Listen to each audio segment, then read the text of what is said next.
धमाके की आवाज, ये अलग अलग जगह से आई तस्वीर आपको दिखा रहे। धमाके की आवाज आप सुन सकते हैं, इनकी इंटेंसिटी, इनमें शिद्दत किस तरह कितनी है। धमाकों की आवाज को सुनकर आपको अंदाजा लग रहा होगा। आपको बताएं कि श्रीनगर में ही तकरीबन चंद घंटों में ही 70 से 80 धमाकों की आवाज सुनाई दी है। हवा में सर्कल करते हुए ये आपको ड्रोन दिख रहे हैं और साथ ही साथ इसके अलावा गांदरबल जो कि सटा हुआ है श्रीनगर से, वहां से भी धमाकों की आवाज़ सुनने को लेकर खबर मौसूल हुई है। बड़ी खबर, बड़ी जानकारी आपको दे रहे हैं कि धमाके की आवाज़ मुसलसल लगातार श्रीनगर में सुनाई दे रही है।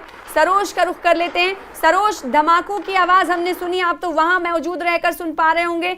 अभी जो टीवी पर हम दिखाने की कोशिश दर्शकों को कर रहे हैं, नाज़रीन को कर रहे हैं, बड़ी शिद्दत है धमाके की आवाज़ में, इंटेंसिटी काफ़ी है।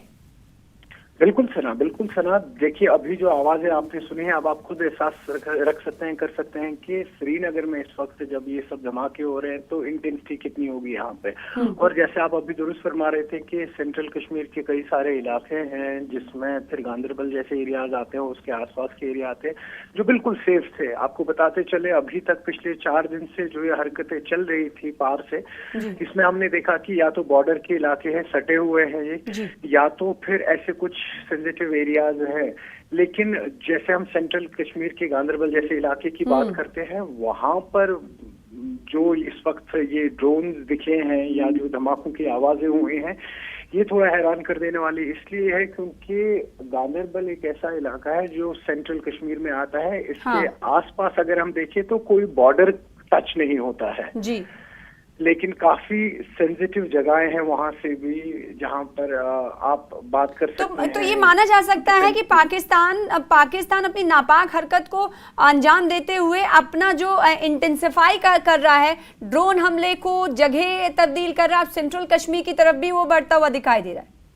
बिल्कुल सही कह रहे हैं आप। और यही देख लीजिए आप, मैं यही बात कर रहा था आपसे अभी कुछ देर पहले ही कि महज 3.5 घंटे में फिर वायलेशन होती है, फिर धोखा मिलता है। और ये कहीं ना कहीं वो लोग, मैं हर एक कश्मीरी को तो इसमें नहीं कहूंगा, लेकिन हमने ऑफ लेट देखा कि किस तरीके से कई सारे OGWs हैं जिनको हिरासत में लिया गया था, या जिन्हें हम व्हाइट कॉलर टेररिस्ट कहते हैं, जो गवर्नमेंट की नौकरियां करते हैं लेकिन कुछ सेंसिटिव इन्फॉर्मेशन। ठीक है सरोज, आपसे जुड़ने की कोशिश लगातार होगी। हमारे साथ जुड़ने के लिए बहुत शुक्रिया। नेशनल एडिटर ब्यूरो शैलेंद्र वांगू हमारे साथ जुड़े। शैलेंद्र, पाकिस्तान और भारत के दरमियान सीज फायर पर समझौता हुआ और उसके चंद घंटों के बाद ही एक बार फिर से नापाक हरकत पाकिस्तान की तरफ से देखी जा रही है। कोई एक नहीं, कई दर्जन जगहों से अभी जो रिपोर्ट्स मिल रही हैं, वहां पर सीज फायर का वायलेशन कर रहा है, ड्रोन पाकिस्तान भेज रहा है। तो इसे क्या कहेंगे? पाकिस्तान जो कहा जाता है हमेशा उसके लिए कि उस पर भरोसा नहीं किया जा सकता, और एक बार फिर से जग जाहिर हो रहा है। बिल्कुल आपने सही कहा सना कि पाकिस्तान पर भरोसा नहीं किया जा सकता। इससे पहले भी हमने कई बार देखा है कि पाकिस्तान पर जब भरोसा किया उसने पलट के एक बार ज़रूर पीठ पे छुरा घोंपा है। आपको बता दें कि जिस तरह से ये हमलों को अंजाम दिया गया, ठीक वही मोडस ऑपरेंडी थी कि अंधेरा होते साथ ही एक बार फिर से ड्रोन्स के जरिए और सीज़फायर वायलेशंस का उल्लंघन करते हुए